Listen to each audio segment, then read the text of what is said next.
சிவாய நம. நான் உங்கள் ஜோதிடர் கருப்பசாமி, கேஜிஎஃப். 2025 12 ராசிகளுக்கும் உள்ள பலன்கள், பலவீனங்கள்.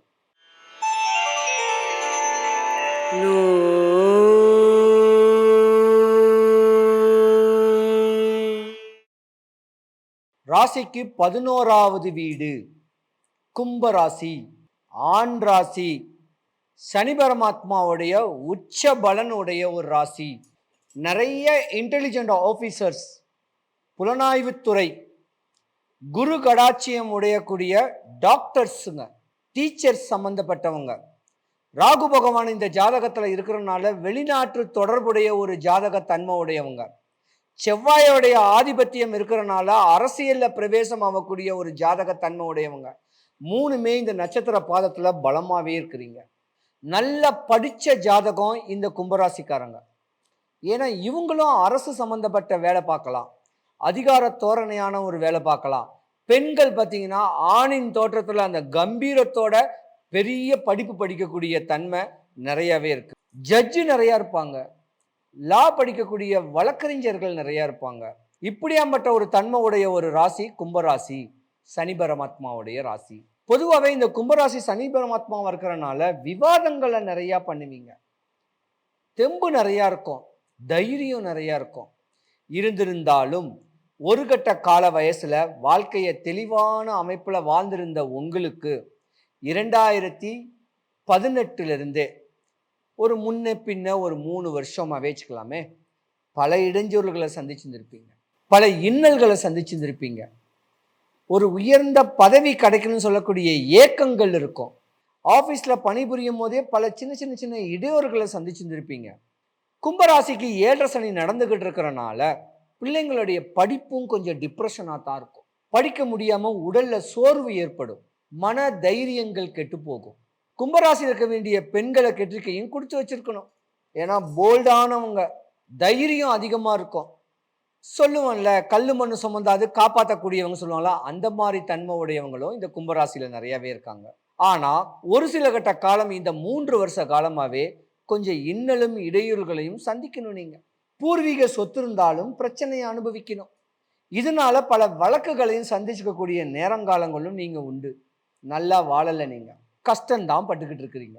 உங்கள் கஷ்டம், கனவு, நனவு, உங்கள் பிள்ளைங்களுடைய ட்ரீம்ஸ், வாழ்க்கை, வீடு, தோட்டம், துறவு, வீணான வழக்கு, வம்பு தும்பு வழக்க சந்திச்ச உங்களுக்கு இந்த 2025 மேன்மை தரப்போகுது. காசு பணத்துல செழிப்பா வரப்போறீங்க.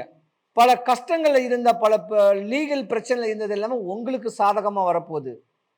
பூர்வீக சொத்தோ, வேலையில ஒரு உயர்ந்த பதவியோ, உச்ச நிலையில் அடையக்கூடிய ஒரு தன்மையும் உங்களுக்கு வரப்போகுது. ஏன்னா கும்பராசியில ராகு கேது பெயர்ச்சி உங்களுக்கு தான் யோகம். அதே மாதிரி ராசிக்கு 2வது வீட்டில் சனி பரமாத்மாவுடைய பார்வை உங்க ராசிக்கு மீன ராசியில பெயர்ச்சிக்கிறாரு. படிச்சுக்கிட்டு இருக்கிற, வேலை பார்த்துக்கிட்டு இருக்கிற உங்களுக்கெல்லாம் உயர் பதவி உண்டு. காசு எந்த பக்கத்துல வரும்னு தெரியாத அளவுக்கு காசு பணம் குமிஞ்சு வரும். நல்ல நண்பர் உங்களுக்கு கிடைப்பாங்க. ஆன்மீக சம்பந்தப்பட்ட அறிவான அற்புதமான நண்பர்கள் அமைவாங்க. உங்களை தாயா தகப்பனா காப்பாற்றக்கூடிய, உங்க ஆசைகள் பூர்த்தி ஆகக்கூடிய ஒரு நண்பர்கள் கிடைக்கையும் வாய்ப்பு இருக்கு. சனி பகவானா அண்ணான்னு வழிபடுங்க. டைம் கிடைச்சா பொலிச்செல்லூர்ல இருக்க வேண்டிய சனீஸ்வர பகவானுக்கு சென்னையில் இருக்கிறவங்க போங்க.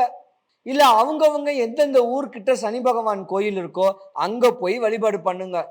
இல்ல முடியாதவங்க, செவ்வாயும் சனியும் ஒன்று, சனீஸ்வரனும் செவ்வாய் பகவானும் ஒன்றுனால வடபழனி முருகன் கோயிலுக்கு செவ்வாய்க்கிழமையில காலையிலையோ சாயந்தரமோ வழிபட்டு வந்தாலும் இந்த தாக்கத்தை குறைச்சு 2025 அரவணைச்சு சந்தோஷமா உங்க மனைவி, மக்கள், பிள்ளை குட்டிங்களோட அரவணைச்சு வாழக்கூடிய ஒரு தன்மை கும்பராசிக்காரங்களுக்கு நிறையாவே உண்டு. நல்லா இருக்கு உங்க நேரம், நம்மளா கெடுத்துக்க கூடாது. குலதெய்வத்தை வழிபடுங்க, இஷ்ட தெய்வத்தை வழிபடுங்க. வழிபட்டு வந்தா இந்த 2025 நீங்க பீட் பண்ணுவீங்க, சூப்பரா வாழுவீங்க. தெளிவான ஒரு வாழ்க்கை கிடைச்சு சந்தோஷம் நிலவக்கூடிய நேரங்காலங்களோட வாழக்கூடிய நேரம் கும்பராசிக்காரர்களுக்கு உண்டு.